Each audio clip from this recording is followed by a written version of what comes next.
जय हिंद जय भारत। आप सभी लोग जानते हैं कि चंद्रयान 3 की सफलतापूर्वक लॉन्चिंग हो चुकी है और आज के इस वीडियो में हम लोग समझेंगे कि आखिर चंद्रयान 3 में ऐसी कौन कौन सी चीजें हैं जो कि चंद्रयान 2 से बेहतरीन लगाई गई हैं और आखिर चंद्रयान 2 में ऐसी कौन सी कमी थी कि चंद्रयान 2 फेल हो गया और चंद्रयान 3 को क्यों लोग ऐसा मान रहे हैं कि चंद्रयान 3 सक्सेस होगा ही होगा। ठीक है, तो टोटल डिटेल में हम लोग समझेंगे। चलिए वीडियो को स्टार्ट करते हैं। देखिए, अगर हमारा भारत देश यानी कि इसरो अगर सॉफ्ट लैंडिंग कर पाता है चांद पे, सॉफ्ट लैंडिंग मतलब समझते हैं एकदम आसानी से लैंड कर लेगा चांद की जमीन पे, चांद की सतह पे बिना इधर उधर टकराए या बिना कुछ हुए अगर एकदम आसानी से ये लैंड कर लेगा चांद की धरती पे, इसे ही सॉफ्ट लैंडिंग बोलते हैं। ठीक है, और अब तक की 3 ही देश सॉफ्ट लैंडिंग कर पाए हैं चांद पे। एक अमेरिका हो गया, एक रूस होता है और एक चीन। ये 3 ही देश है जो कि सॉफ्ट लैंडिंग अभी तक चांद पे कर पाए।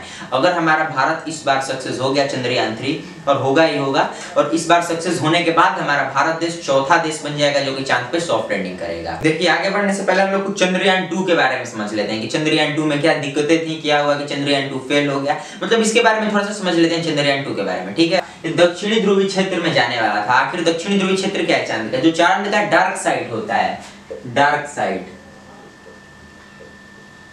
डार्क साइड को दक्षिणी ध्रुवीय क्षेत्र बोलते हैं। देखिए, डार्क साइड मतलब जो चांद का जो साइड हमें दिखाई देता है वो साइड नहीं, उसके पीछे वाला साइड। डार्क साइड मतलब जहां सूर्य की रोशनी ना पहुंच पाए उसे डार्क साइड बोलते हैं। तो चांद का जो एक साइड हमको दिखाई देता है उसके पीछे वाले भाग में ये जाने वाला था चंद्रयान 2, दक्षिणी ध्रुवीय क्षेत्र। ठीक है, इसको हम लोग डार्क साइड बोलते हैं। इसका बजट लगभग था 980 करोड़ रुपए, जो कि बहुत ज्यादा नहीं था। जुलाई 2019 में ये लॉन्च किया गया। ठीक है, अब देखिए समझते हैं चंद्रयान 2 में कौन कौन सी चीजें थी, जैसे कि सैटेलाइट, रोवर, लैंडर, इस सब चीजों के बारे में समझते हैं। देखिए, अब समझते हैं कि चंद्रयान 2 में कौन कौन सी चीजें थी। ठीक है, इसमें सबसे पहले एक सैटेलाइट है। सैटेलाइट था मतलब ये चांद के चारों ओर चक्कर लगाएगा। ये इसका क्या काम था सैटेलाइट का? सैटेलाइट का काम था कि ये चांद के चारों ओर चक्कर लगाएगा।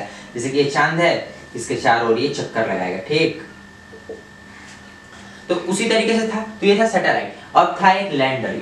अब इस लैंडर का नाम विक्रम था। ठीक है, ये क्या करेगा, ये चांद की धरती पे यानी कि चांद की सतह पे ये लैंड करेगा। ठीक है, जो यहाँ से सैटेलाइट चक्कर लगाएगा और इसी में से ये बाहर आएगा ये लैंडर और ये चांद की धरती पे लैंड करेगा। ठीक है, जैसे ड्रोन होता है ना, ड्रोन को उड़ाते हैं और ड्रोन आके जमीन पे से लैंड करते हैं, उसी तरीके से ये विक्रम था। तो ये क्या करेगा, ये लैंड करेगा चांद की जमीन पे जाकर। ठीक है, अब देखिए, एक था रोवर जिसका नाम प्रज्ञान था। ठीक है, इस रोवर का नाम क्या था? प्रज्ञान था। ये रोवर क्या करेगा कि लैंडर जब लैंड कर देगा चांद की जमीन पे तो उस लैंडर में से निकलेगा गाड़ी, 2 3 4 5 गाड़ियां होती हैं। ठीक है, तो ये गाड़ी था, तो ये बाहर निकलेगा रोवर और चांद की धरती पे इधर उधर अपना घूम सकेगा आसानी से, और जो भी इसको कलेक्ट करना है, जैसे कि कुछ पत्थर हो गया या फिर जो भी इसको इंफॉर्मेशन चाहिए वो कलेक्ट करेगा और ये के ऑर्बिटर के पास भेजेगा। ठीक है, अब देखिए ऑर्बिटर क्या होता है, चांद के जो चारों ओर घूम रहा था वो उसका ऑर्बिटर हो गया। ठीक है, जो इसको ये सैटेलाइट था ये इसका ऑर्बिटर हो गया।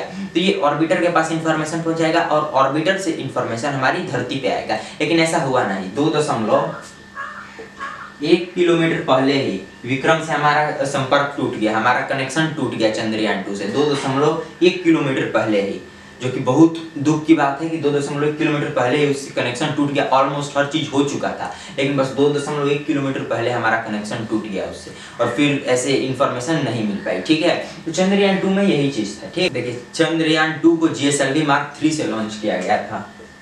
GSLV Mark 3 GSLV Mark 3 से लॉन्च किया गया। GSLV Mark 3 जो है ये रॉकेटों का बाप दादा होता है। GSLV Mark 3 बहुत खतरनाक ही रॉकेट होता है। GSLV Mark 3 बहुत भारी भारी वजन के सैटेलाइट को लेके चला जाता है अपने साथ। ठीक है, इसी से इसको लॉन्च किया गया था चंद्रयान 2 को। रॉकेट ही बहुत जरूरी होता है क्योंकि सैटेलाइट तो कोई भी बना लेता है, सैटेलाइट बनाना कोई बहुत बड़ी बात नहीं है, लेकिन सबसे बड़ी बात होती है ये रॉकेट बनाना, क्योंकि इसी से हमको पहुंचाना है चांद तक उसको। अब मान लीजिए रॉकेट ही हमारा ठीक नहीं रहेगा तो हम कितना भी सैटेलाइट बना लेंगे वो ऊपर कैसे जाएगा। ठीक है, तो बस बात वही है कि हमको रॉकेट अच्छा चाहिए जिससे कि हम लोग उसको अच्छे तरीके से ले जा सके अपने सैटेलाइट को। तो GSLV Mark 3 बहुत ही खतरनाक और पावरफुल रॉकेट होता है। ये बहुत भारी से भारी वजन को अपने साथ लेकर चला जाता है। चंद्रयान 3 के बारे में समझते हैं। चंद्रयान 3 का जो लॉन्चिंग व्हीकल है वो GSLV Mark 3 है। GSLV Mark 3 मैंने आपको बताया बहुत ही खतरनाक रॉकेट होता है। ये बहुत ही भारी से भारी सैटेलाइट को, बहुत ही भारी से भारी वजन को अपने साथ उड़ा के ले जाता है। तो इसी का प्रयोग किया गया है चंद्रयान 3 में। और 14 जुलाई 2023 के दिन, यानी कि आज कितना है, आज देखिए आज 16 जुलाई है। ठीक है, इसको परसों के दिन लॉन्च किया गया 14 जुलाई 2023। इस चीज को ध्यान में रखिएगा। इस बार इसमें ऑर्बिटर नहीं होगा। आखिर ऑर्बिटर क्यों नहीं होगा चंद्रयान 3 में? देखिए, चंद्रयान 2 का ऑर्बिटर तो पहले से ही चांद के चारों ओर घूम रहा है ना, तो ऑर्बिटर की क्या जरूरत है बार बार? जब सिम कार्ड खराब होता है तो फोन थोड़ी चेंज करते हैं बार बार, सिम कार्ड नया लगा लिया जाता है और फोन वही यूज करते हैं हम लोग। तो देखिए, इसमें ऑर्बिटर नहीं होगा इस बार। अच्छे तरीके से समझते हैं। देखिए, ये चांद है, मून, ऑर्बिटर क्या होता है? जो चांद के ऑर्बिट में घूमता है उसी को ऑर्बिटर बोलते हैं। अब कुछ भी चांद के ऑर्बिट में घुमा दीजिए, उसको ऑर्बिटर बोल दीजिए। जो चांद के ऑर्बिट में घूम रहा है उसका ऑर्बिट है, सॉरी उसका ऑर्बिटर है। तो चांद के ऑर्बिट में ये घूम रहा है उसका ऑर्बिटर, ठीक। अब इसमें से क्या हुआ, लैंडरवा जो विक्रम था वो चांद की धरती पे लैंड किया। जो विक्रमवे फेल हो गया, यानी कि जब ये विक्रमे नहीं लैंड कर पाया अच्छे से, इसकी क्या गलती है? ये तो अपना तो घूम ही रहा है चांद के चारों ओर, ये तो 2019 से चांद के चारों ओर ऐसे ऐसे घूम रहा है। अब लैंडर नीचे जाके अब वो नहीं सॉफ्ट लैंडिंग कर पाया, तो ये तो घूम ही रहा है चारों ओर, तो ये पहले से ही मौजूद है। चंद्रयान 2 का ही ऑर्बिटर अभी भी चांद के चारों ओर घूम रहा है, तो हमें ऑर्बिटर की जरूरत बिल्कुल भी नहीं है। इसे चंद्रयान 3 का कनेक्शन हम लोग चंद्रयान 2 के ऑर्बिटर से कर देंगे। देखिए ऑर्बिटर का काम है कम्युनिकेशन करना, यानी कि जो इंफॉर्मेशन कलेक्ट करेगा चंद्रयान 3 उसको हमारी धरती तक पहुंचाना। तो चंद्रयान 3 का कनेक्शन हम लोग चंद्रयान 2 के इस ऑर्बिटर से कर देंगे और आसानी से फिर इंफॉर्मेशन हमारी धरती तक पहुंच जाएगा। फिर हमें ऑर्बिटर की कोई जरूरत नहीं पड़ेगी, चंद्रयान 3 में नया ऑर्बिटर लगाना नहीं पड़ेगा। समझते हैं कि चंद्रयान 3 में कौन कौन से बदलाव किए गए हैं जो कि चंद्रयान 2 में नहीं थे। देखिए इसमें और एक्स्ट्रा फ्यूल ले जा सकते हैं, यानी कि चंद्रयान 2 में हम लोग जितना फ्यूल ले गए थे उससे ज्यादा हम लोग इसमें फ्यूल ले जा सकते हैं। फ्यूल मतलब समझते हैं ना, ईंधन, और ज्यादा ले जा सकते हैं इसमें फ्यूल, एक्स्ट्रा फ्यूल हम लोग इसमें ले जा सकते हैं।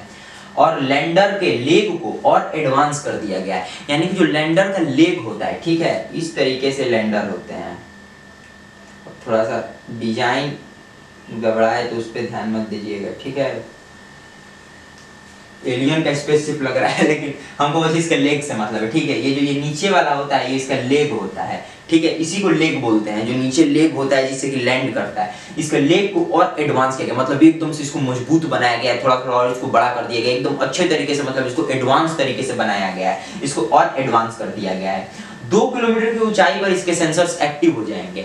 2 किलोमीटर, जैसे कि ये चांद की धरती है तो चांद की सतह से 2 किलोमीटर की ऊंचाई पर सारे सेंसर्स एक्टिव हो जाएंगे। मतलब ये गति को अपने हिसाब से कंट्रोल कर लेगा, स्पीड को अपने हिसाब से ये कंट्रोल करेगा, कहाँ पे स्पीड जाना है, कहाँ पे स्लो जाना है, अपने से ही ये हर चीज करेगा। इसके सारे सेंसर एक्टिव हो जाएंगे 2 किलोमीटर की ऊंचाई पर। एक्टिव मतलब समझते हैं ना, ऑन हो जाएंगे, चालू हो जाएंगे, ठीक है। इंस्टाग्राम जब हम लोग चलाते हैं तो दिखाता है एक्टिव नाउ। एक्टिव नाउ मतलब अभी वो चला रहा है, वो एक्टिव है, ऑनलाइन है, ठीक है। तो उसी का मतलब होता है वो ऑन है, मूड ऑन है, ठीक है। ये हो गया। अब देखिए इसमें बड़े बड़े सोलर सेल लगाए गए हैं, बड़े बड़े सोलर सेल लगाए गए हैं ताकि ज्यादा एनर्जी मिल सके, ठीक है। तो इसमें बहुत बड़े बड़े सोलर सेल लगाए गए हैं। और देखिए इसमें और भी अभी बहुत कुछ है, उसको भी समझेंगे। देखिए अब इसे भी और समझते हैं। इसमें नया सॉफ्टवेयर अपडेट किया गया। जो सॉफ्टवेयर होता है वो सबसे ज्यादा जरूरी होता है, क्योंकि जितना कनेक्शन होता है चांद के साथ हमारी धरती के बीच में, वो सारा सॉफ्टवेयर की वजह से ही होता है। सॉफ्टवेयर में कुछ फॉल्ट आ गई थी कि विक्रम के साथ हमारा कनेक्शन टूट गया, लेकिन इस बार ऐसा नहीं होना चाहिए, इसलिए इसको सॉफ्टवेयर को बहुत ही बेहतरीन किया गया है। सॉफ्टवेयर नया लगाया गया है, सॉफ्टवेयर को अपडेट किया गया है, ठीक है, ताकि कोई कनेक्शन में दिक्कत ना हो। और इसमें टाइम चेंज करने का ऑप्शन, ये 2 ऑप्शन इसमें, ये ऑप्शन है, ठीक है। ये 2 नया ऑप्शन है जो चंद्रयान 3 में है, चंद्रयान 2 में नहीं थे। टाइम चेंज कर सकते हैं, लैंडिंग स्पॉट चेंज कर सकते हैं। लैंडिंग स्पॉट आखिर ये क्या होता है? लैंडिंग स्पॉट, टाइम तो समझ में आ रहा है, टाइम देखिए अच्छे तरीके से समझते हैं दोनों को। टाइम और लैंडिंग स्पॉट को चेंज कर सकते हैं, यानी कि हम लोग फिक्स किए हैं कि इस टाइम पे लैंड करना है। जैसे कि चांद का सफा हो गया, इस पे हमको क्या करना है, इस पे लैंड करना है। तो एक टाइम है कि किस टाइम पे लैंड करेंगे, जरूरी नहीं कि उसी टाइम पे लैंड करेंगे। अगर वो हमको ठीक नहीं लग रहा है कि नहीं इस टाइम पे लैंड करना ठीक नहीं, तो हम टाइम को चेंज कर देंगे कि अब हम दूसरे टाइम पे लैंड करेंगे। और लैंडिंग स्पॉट, लैंडिंग स्पॉट मतलब अगर हम लोग को इस जगह पे लैंड करना है, ठीक है, इस जगह पे लैंड करना है, और हम लोग को लग रहा है कि नहीं यहाँ पे ठीक नहीं है लैंड करना, हमको यहाँ पे लैंड करना चाहिए, तो हम अपनी इच्छा से यहाँ पे भी लैंड कर सकते हैं, ठीक। इसमें कोई दिक्कत वाली बात नहीं है। टाइम भी चेंज कर सकते हैं, लैंडिंग स्पॉट भी चेंज कर सकते हैं, यानी कि जगह भी चेंज कर सकते हैं, जमीन चेंज कर सकते हैं कि कहाँ पे लैंड करना है। जगह को भी चेंज करेंगे अपने अनुसार, और किस टाइम पे लैंड करना है वो भी डिसाइड कर लेंगे बाद में। जरूरी नहीं है कि जो पहले हम फिक्स किए हैं कि इसी टाइम पे लैंड होगा मतलब इसी टाइम पे लैंड होगा, जरूरी नहीं है, ठीक है। तो बस ये कुछ बदलाव किए गए हैं चंद्रयान 3 में, इसी से लोग मानते हैं कि चंद्रयान 3 एकदम से सक्सेस होगा। तो ये सही बात है कि इसमें ऐसे बहुत सी बेहतरीन चीजें लगाई गई हैं जिससे कि फिक्स है कि इस बार चंद्रयान 3 हमारा सक्सेस होगा और हमारे भारत देश का नाम बहुत ही ऊपर तक जाएगा, और हमारा भारत देश 4थे देश में शामिल हो जाएगा विश्व के जो कि चांद पे सॉफ्ट लैंडिंग करेंगे, ठीक है। इसरो को कभी हल्के में मत लीजिएगा, क्योंकि इतिहास है कि हम कम से कम पैसे में कहां से कहां तक चले गए। मंगलयान पहली बार में ही हमारा सफल हो गया, उस पर मूवी भी बनी है मंगलयान पे। तो देखिए इसमें कोई ये बात नहीं है, और चंद्रयान 3 हमारा इस पर जरूर ही सक्सेस होगा, अच्छे तरीके से सॉफ्ट लैंडिंग करेगा। हम मिलेंगे नेक्स्ट वीडियो में, आज के लिए इतना ही। जय हिंद, जय भारत।